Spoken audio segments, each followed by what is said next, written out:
semua, salam. Adik-adik, kita bersyukur sama Tuhan Yesus pada pagi hari ini kita boleh kembali berkumpul di tempat ini. Dan kita bersyukur itu karena semua anugerah Tuhan bagi kita. Nah adik-adik, sebelum kita akan mulai ibadah kita, mari kita siapkan hati kita. Dan kita akan menyanyi satu lagu, Yesus ku panggil, Yesus ku undang. mari kita menyanyikannya bersama-sama.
Adik-adik, kakak ajak kita semua untuk bersikap doa. Mari kita memulai ibadah kita dengan doa. Mari kita bersatu di dalam doa.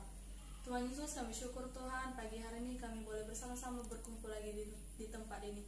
Tuhan, pagi hari ini kami boleh bersama-sama memuji memuliakan nama-Mu. Engkau berkati ibadah kami dari awal, pertengahan hingga akhir. Tuhan, biarlah Engkau yang hadir di tengah-tengah ibadah kami. Terima kasih Tuhan, dalam nama Tuhan Yesus kami telah berdoa. Amin. Amin. Adik-adik semua masih bersuka cita. Kalau masih bersuka cita, kakak ajak kita semua untuk bangkit berdiri sambil menyanyikan sebuah lagu, Ku Menang, Ku Menang.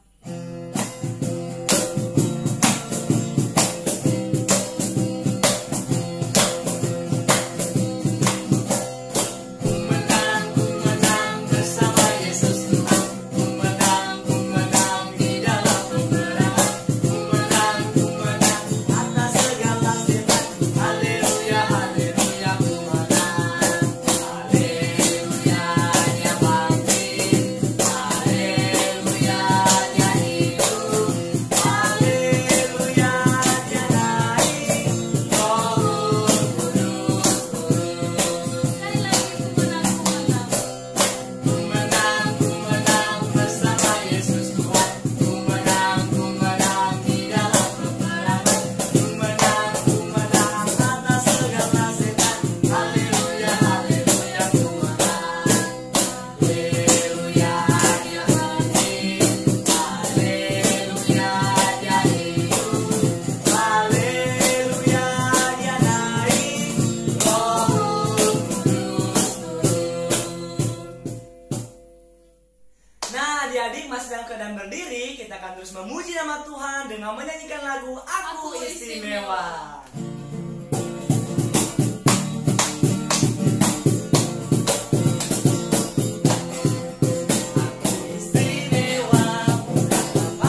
Adik silakan duduk. Nah, kalau sudah tertempel, kalau daun-daunnya sudah tertempel, maka aktivitas kita hari ini sudah selesai. Gampang bukan? Mudah bukan untuk membuatnya? Adik-adik juga, kakak yakin pasti bisa untuk mengerjakannya.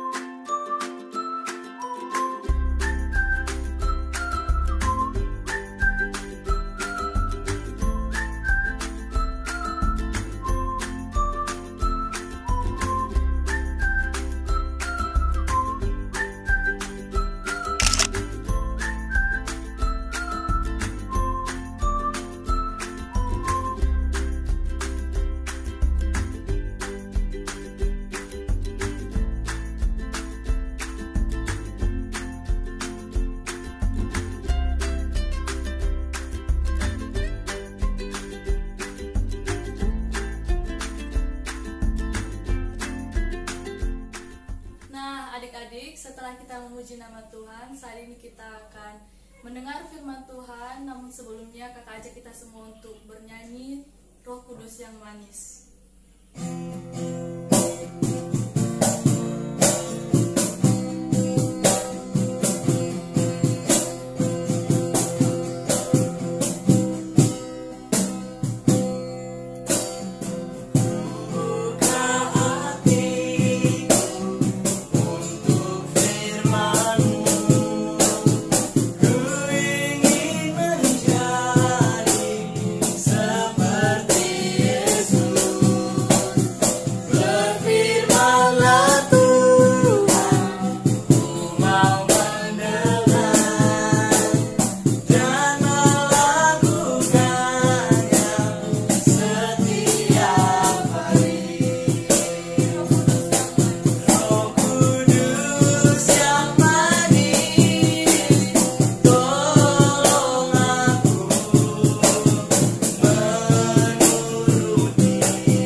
Luar biasa ya, semua baik, puji Tuhan.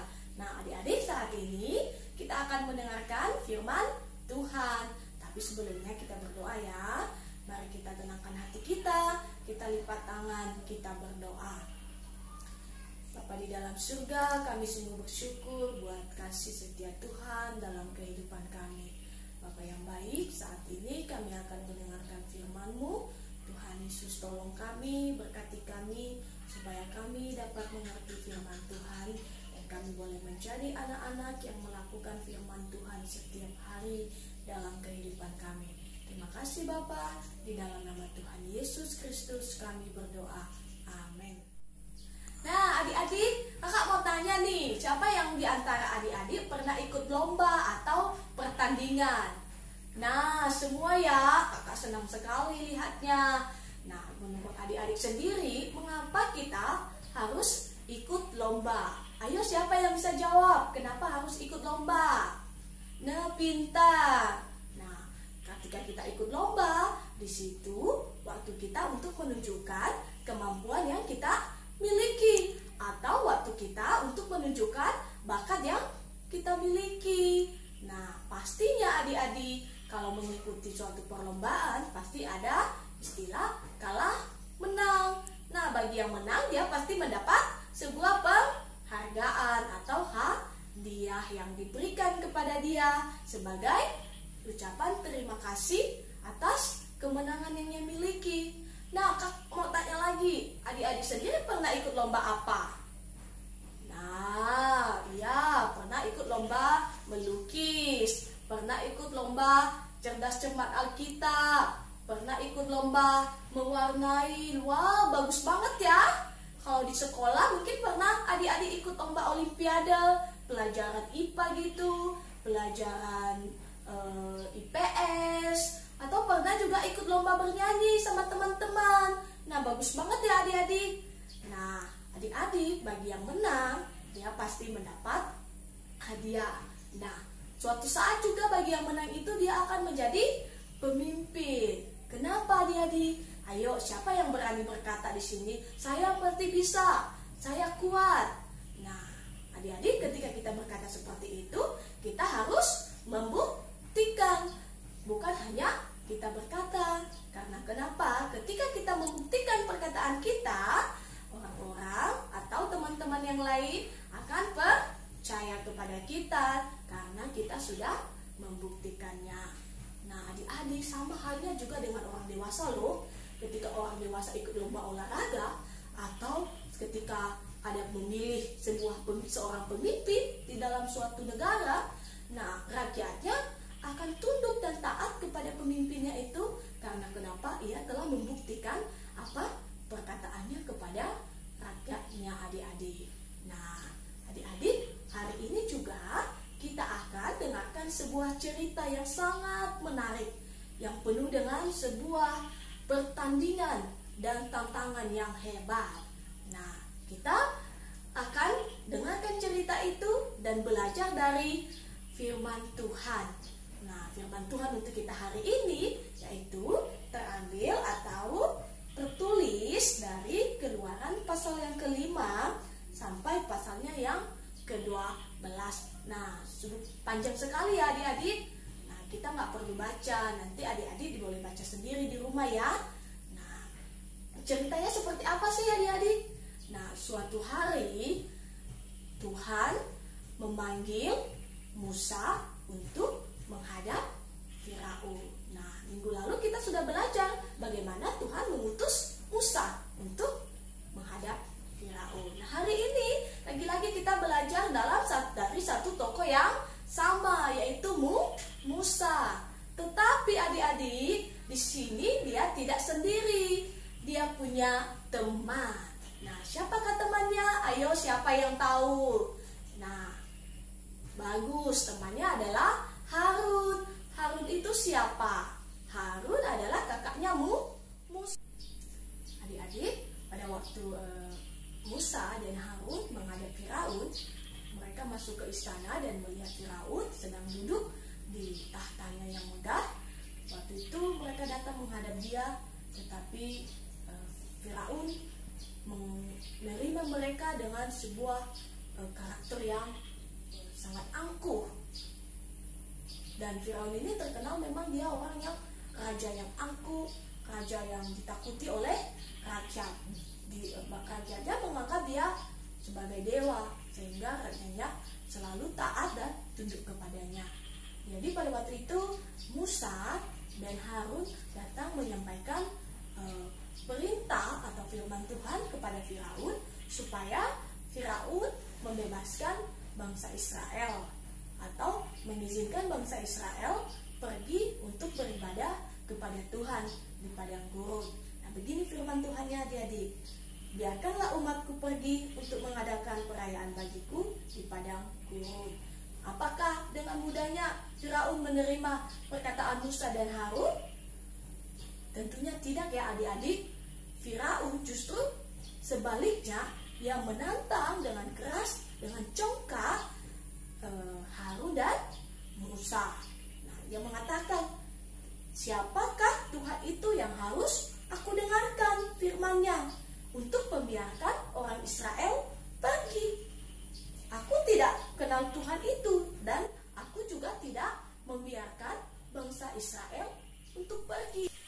adik-adik, setelah Firaun menantang Musa dan Harun dengan congkak, ia menyuruh mereka pergi, menyuruh mereka keluar dari istananya.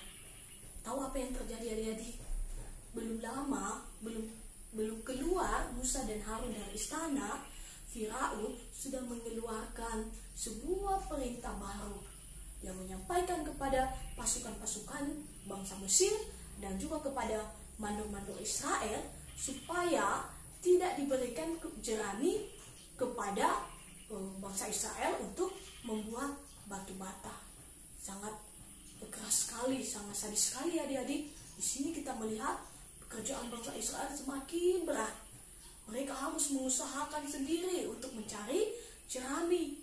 Tetapi batu bata tidak boleh berkurang jumlahnya dari jumlah yang sebelumnya mereka buat pada waktu jerami diberikan kepada mereka. Kita bisa membayangkan ya adik-adik, bagaimana beratnya pekerjaan yang dikerjakan oleh bangsa Israel. Dan bukan hanya itu adik-adik, mereka juga disiksa, mereka dipukulin adik-adik. Nah, pada waktu itu mereka merasa bahwa mereka disiksa. Pergilah bangsa Israel ini menghadap Firaun. Pada waktu mereka menghadap Firaun, tetapi Firaun tidak menerima mereka. Malah Firaun menentang mereka, lalu mengatakan kepada mereka, "Kamu pemalas, makanya kamu tidak mau bekerja. Makanya kamu meminta izin kepada saya supaya saya mengizinkan kamu pergi untuk beribadah kepada Tuhanmu di padang gurun."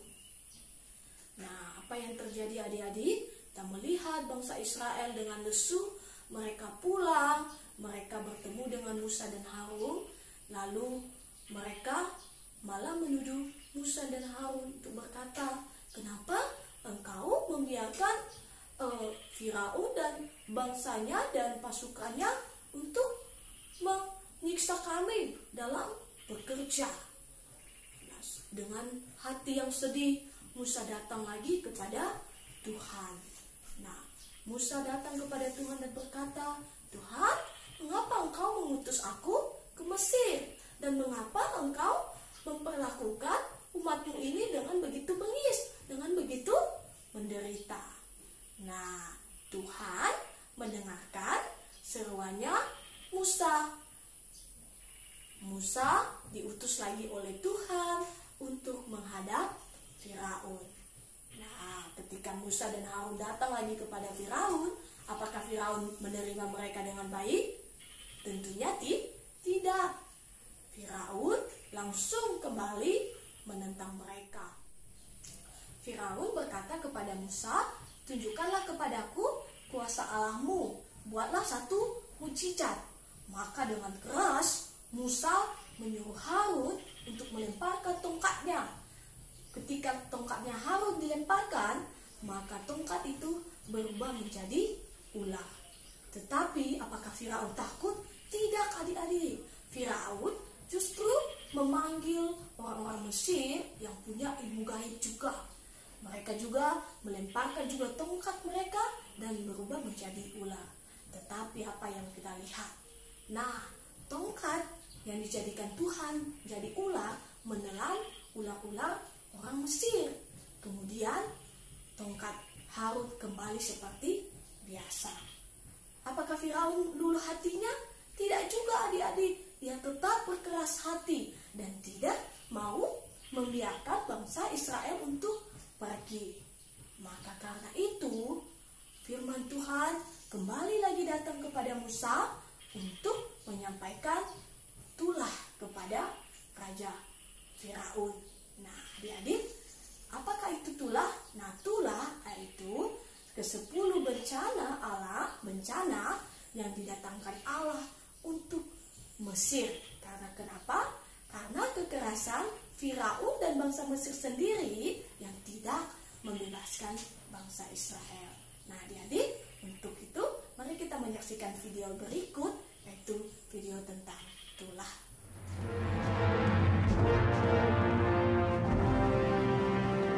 Firaun, Tuhan Allah orang Yahudi mengutusku untuk berkata kepadamu, lepaskan umatku supaya mereka menyembahku di padang gurun. Kuperingatkan kau, Musa. Jangan cobai kesabaranku, atau kau dan cecunguk Yahudimu akan tanggung akibatnya. Maka, biarlah air menjadi darah.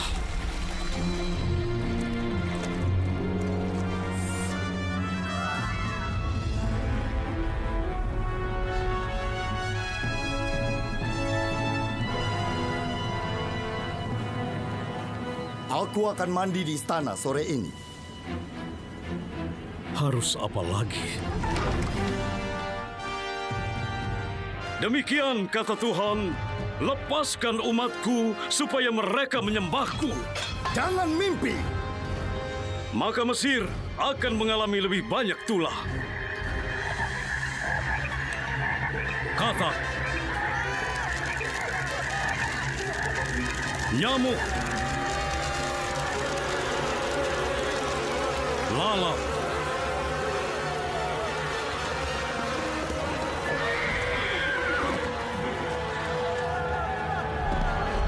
penyakit sampar, bisul,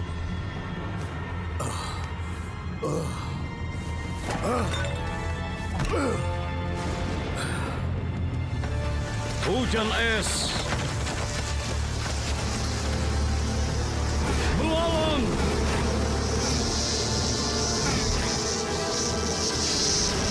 Tidak, tidak, tidak! Ra Maha Kuasa, Dewa Matahariku, lindungi kami dari siksaan ala gembala ini.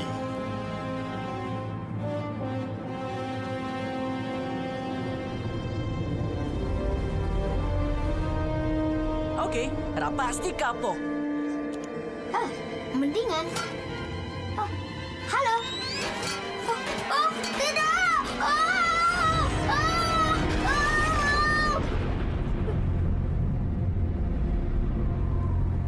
Aku akan datangkan satu tulah lagi atas Firaun dan Mesir. Tuhan akan menjalani tanah Mesir dan semua anak sulung akan meninggal. Tapi setiap rumah kaum Israel harus diolesi darah anak domba di palang pintu sebagai tanda. Ketika Tuhan melihat darah itu, Dia akan melewati mereka.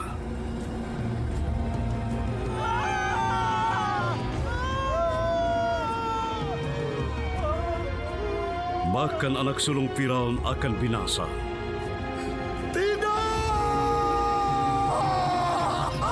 Pergi! Tinggalkan rakyatku dan bawa seluruh bangsa Israel bersamamu! Oke adik-adik, kita telah menyaksikan video tadi ya. Di situ kita melihat bagaimana kuasa Allah dinyatakan bagi bangsa Israel dan juga bagi Firaun dan Mesir. Nah adik-adik, ada tadi ya tulah tadi, yaitu apa tulah pertama kalau adik-adik masih ingat? Ayo, siapa yang masih ingat? Nah, air menjadi darah. Nah, di situ kita melihat ya kuasa Allah yang sangat hebat. Nah, bagi umatnya, Tuhan melawat umatnya. Nah, kita juga melihat ya adik-adik bahwa tulah itu datang sebagai akibat kekerasan dari hati Firaun. Nah, adik-adik, sebelumnya juga Musa pernah mengeraskan hati. Dia menentang firman Tuhan yang mengutus dia kepada Mesir. Nah, menurut adik-adik, apakah karakter Musa dan Firaun sama-sama mengeraskan hati? Nah, adik-adik, mengeraskan hati itu tidak baik. Mengeraskan hati itu sama halnya kita menolak perkataan Tuhan. Untuk itu adik-adik, mari kita minta ampun kepada Tuhan. Karena kenapa? Tuhan yang berkuasa untuk menghakimi setiap orang sesuai dengan perbuatannya. Dan Tuhan juga yang berkuasa untuk menyelamatkan setiap orang yang percaya kepadanya. Nah adik-adik, mungkin ada kebiasaan-kebiasaan kita yang kurang menyenangkan hati Tuhan. Misalnya kita malas beribadah, kita malas baca Alkitab, kita malas berdoa, dan lain-lain. Kalau kita menyadari bahwa sikap itu tidak baik, mari kita datang kepada Tuhan meminta ampun.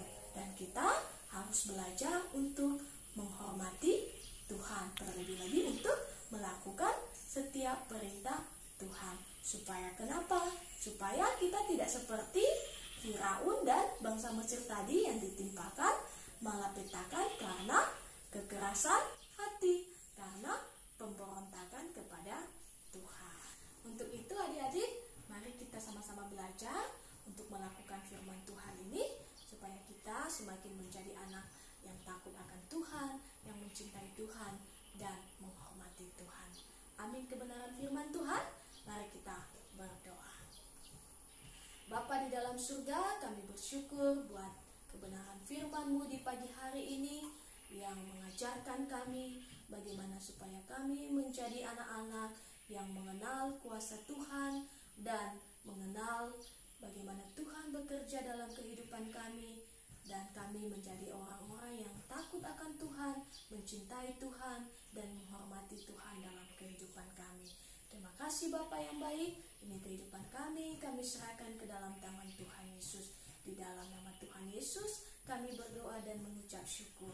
Amin. Nah adik-adik, kita bersyukur kita boleh mendengar firman Tuhan pada pagi hari ini. Dan semoga firman itu disimpan dalam hati dan juga kita lakukan dalam kehidupan kita sehari-hari. Nah sebagai ucapan syukur kita bagi Tuhan, kita akan mengumpulkan persembahan kita. Dan sambil kita akan menyanyikan lagu Betapa Baiknya Engkau Tuhan.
Adik-adik semua, mari kakak ajak kita untuk berdoa.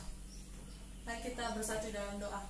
Tuhan Yesus, kami syukur Tuhan, kami boleh mengumpulkan persembahan kami. Tuhan, Engkau berkati, biarlah Engkau yang menerimanya boleh diterima. Tuhan, Engkau berkati kami yang sudah memberi, bahkan yang belum memberi, Engkau berkati kami, biarlah Engkau lah memberkati kehidupan kami 1 minggu ke depan. Tuhan, kami juga masih melanjutkan ibadah kami, kiranya Engkau yang terus bersama-sama dengan kami hingga akhir. Terima kasih Tuhan, dalam nama Tuhan Yesus kami berdoa. Amin. Amin. Nah adik-adik semua, sebelum kita akan mengakhiri ibadah kita pada pagi hari ini, mari kita angkat lagu Ku Menang, Ku Menang. Adik-adik semua dengan sikap